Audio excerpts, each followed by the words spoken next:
Sarah Shannon here, owner of Shannon Consulting CurriculumTutoring.com. My definition on what I feel is the best way to teach students how to read. My website I will be updating very, very soon. So look for this video on that, as well as other upcoming and new exciting videos I've created, as well as new products I will be adding.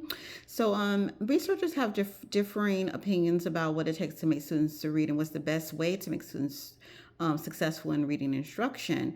The majority of researchers believe in the most common pillars of instructional strategies to assist students in learning how to read, including National Reading Panel, Science of Reading, and various researchers throughout history, Bloom and Gardner, and all these different amazing specialists in reading instruction. So I'd like to start off with talking about Starborough's rope. I'm not as familiar with it as I would like to, but what I understand, it's a reading rope. And so when you think about students reading, there's two components of reading instruction that are most effective. There's decoding, which is students' ability to be able to understand phonemic awareness and phonics and spelling and high frequency words. They have to be able to know those basic foundational strategies. And then you combine that with reading instruction and comprehension. So you combine that with their background knowledge, you combine it with their literary knowledge, you combine it with their reading skills and their basic comprehension skills, and you pull those two trends together to create a reading rope that gets stronger and stronger throughout time. That's what I understand. Like I said, I haven't done a whole bunch of research in that, but I understand that is probably very accurate. And so the Science of Reading talks about 5 pillars of reading instruction, which includes that educators are responsible for making sure they teach reading with a systematic, explicit, diagnostic, prescriptive, and sequential format or formula. And that makes sense to me because as an educator, we are professionals, just like a doctor is professional. And when it says this sequential and explicit and it's diagnostic and prescriptive, that's what doctors do. If you're a doctor, you look at your patients, you summarize all their, you look at all their symptoms, and then you prescribe them a prescriptive formula to be able to assist them in being healed from their sickness. So as educators, we look at all of our students, all the diversified needs of our classroom. We create a diverse, inclusive environment that meets the needs of every single one of our students, whether they're special education, whether they're an average learner, whether they're a more gifted learner, and then we look at all the students together and we diversify our instruction through that type of format by creating individualized plans in our instructional format using all the technology resources that we have and all the resources that we have to assist students so by the time they leave our class and they have that critical foundation that they can build upon as they move up to higher grade levels. And we use all the resources together, all the research-based strategies to assist us in doing that. So Science Reading talks about that. And then National Reading Panel, one example, they talk about how similar to, and you find that there's a common pattern through all of them, similar to what I just stated, that the first thing students need to be able to do is they need to be able to have the phonological awareness. They need to be able to know there's 26 letters of the alphabet, and each one of those letters has a particular sound to them. They need to be aware of that. That's how we learn how to read, that you need to be able to master the 26 letters of the alphabet, each of those sounds. And then after you build that foundation, and you can do that through a variety of different strategies. We'll talk about that in a moment. A variety of different comprehension strategies to assist students in mastering that information. So for example, like you can do it through song. You know how you have circle time, for example. Ba ba black sheep, have you any wool? Yes sir, 3 bags full. And you know, if you're happy, clap your hands. If you're happy, clap your hands. And then all those, I like to do like poetry with the younger ones in addition to environmental print around the classroom. So when you're doing poetry with them and you're singing it with them, which Howard Gardner talks about, those auditory needs are being met, and you have the visual needs to be met and spatial needs to be met by having charts and graphs around the room and environmental print. So you're meeting all the multi-intelligence of the students by presenting information like that in a variety of different ways at that level. So you're singing it and they may be dancing to it, they may be clapping along with it and stomping it. And then you transfer it over and you have them see copies of it, written down, and you just repeat it with them over and over and over again. Fluency is an effective strategy as well, repeating things over and over again because repetition is important. Practice does make perfect, right? I love Dr. Seuss. I recommend him for your ones. That's Sam I am. That's Sam I am. Sally and I don't know what to say. Our mother was out for the rest of the day. But that fish said, no, make that cat go away. Make that cat in hat. The kids like that. And then you see it, some of it written down. Not all of it, you don't overwhelm them. But you see some aspects of the story written down, Pete the cat, for example, that repeats that pattern. And then they sing it, they know it by heart. And then you start transferring it over and do it all together simultaneously, however you want to do it. And then they see it written down, and then you go over the spelling of the sounds of the alphabet with them, and then you introduce the blends, for example, and then they start seeing it over and over again, and then they pick it up, and then you do those combination of worksheets and technology extensions and blocks, manipulative blocks.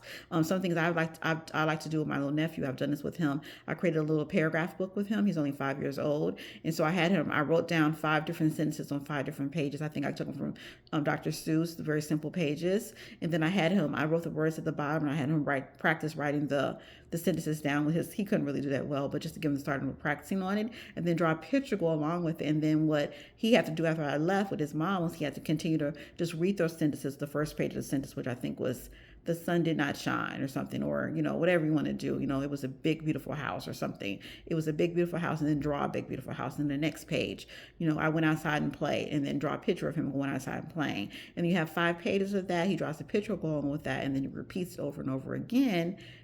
You see that repetition, that fluency, and then it's something that he can recognize, he can relate to. I also talk about using students' names in substitute of words in stories that you're reading, because if they see their names, they're going to probably remember that particular story or song if you do it over and over again. So creating those phonological awareness of phonics skills with the lower students, and then when you move up to higher grade levels, start combining that with higher level comprehension strategies. So National Reading Count talks about how there's a variety of different comprehension strategies that are most effective. There's 7 that are the most effective, which includes comprehension monitoring, where students actually monitor themselves and their understanding of text information. There's question answering, where teachers ask questions and receive immediate feedback from students to give them a formative assessment of where students are, or cumulative wherever, or summative wherever they are in that particular section of the lesson.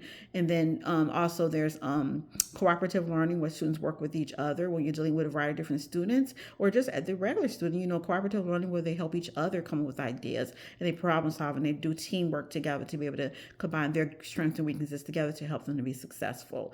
And then also using systematic graphic organizers is very, very prevalent and important, because it efficiently helps elicit understanding of students to be able to understand the text information by applying it in a visual format and summing up all information together in a way that effectively shows that they are understood, that you taught them, and then it's also visually appeasing as well. You can hang that around the room, this environmental print, and then it's just a way for them to remember it in an easier way, and shows that they understood it, that you elicit understanding to them. And then also talking about story structure. I like to add nonfiction text structure as well. Story structure, you understand how five story elements and apply elements, and how fiction stories are organized, and how nonfiction stories are organized. And then summarization, being able to effectively take a text, summarize, like what I'm doing right now. I'm summarizing all the information I've learned together, a lot of it, summarizing the information in a way that's effective and meets the goal. You know what I'm saying? If they can write that down, that's a very high level processing thinking activity, to look at the text and then summarize it, either in an extended way or a smaller way with 3 to 5 sentences, or a longer way, and summarize the most important information in the text, and deciding what is important to include and what's important not to include. All those together. Technology extensions, extending the instruction in a way that includes technology to also assist the students in mastering the material. And then also vocabulary instruction is important as well. Teaching those students those important and very, very prevalent active vocabulary words. For my 3rd and 5th grades, I like to start off the lesson by immediately, at the beginning of the reading block, going over those prior vocabulary words, doing that cumulative assessment, where you go over the prior vocabulary words from the prior lesson, and just keep reviewing as you build upon that foundation and you go higher and higher up. So there's other ones like Howard Gardner and Bloom's taxonomy, using the Bloom's taxonomy learning, hierarchy of learning, and many others, Lucy Calkins and Marguerite Hunter, and many others. Kevin Wise and James O'Kay, and many others that talk about how about in the 3rd grade, like Bloom talks about it in the 3rd grade, it's very important that students have that foundation. That's like the most critical time. That's why the elementary teachers are so important to build that strong foundation, because it's harder to build upon that when they get to higher grade levels.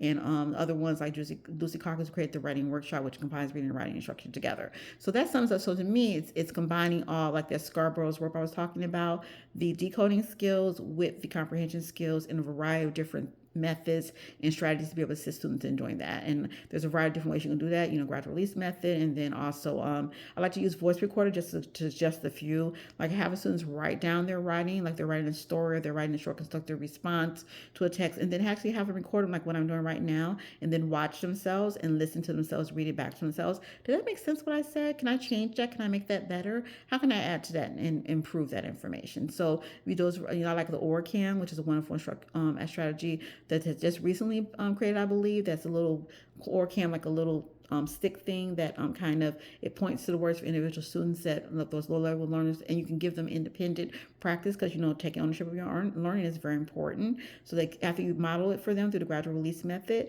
then have them go and work on their own and then monitor themselves, understanding, am I understanding these words? Do I know these words? And then if they don't, they can self-correct themselves and then have it read back to them words that they're not sure with, and they ask them questions and things like that. That's a wonderful strategy to be able to use in addition to sentence frames, giving students assistance in starting off. I can justify my answer by, I chose this answer because, starting them off those sentence frames and putting them at the top of the classroom. And then when you're starting lessons, give them that starting point and then have them add to that as you go along. So that's just a few of the strategies. Many others. You can use the multiple response strategies and all that, but it's just a few. So combining those decoding skills, those phonetical awareness, those phonological awareness, that high frequency words with the comprehension strategies, put it in a variety of different ways, and answering those needs, those multiple intelligence will assist you in helping your students master the instructional program. Have a wonderful day. Sarah Shannon, Shannon Consulting Curriculum and Tutoring. I'll be updating my website very soon. I haven't been able to access it for a minute. There's a glitch with that. And then I'll also be adding this video to that as well as other updated information. Have a great day.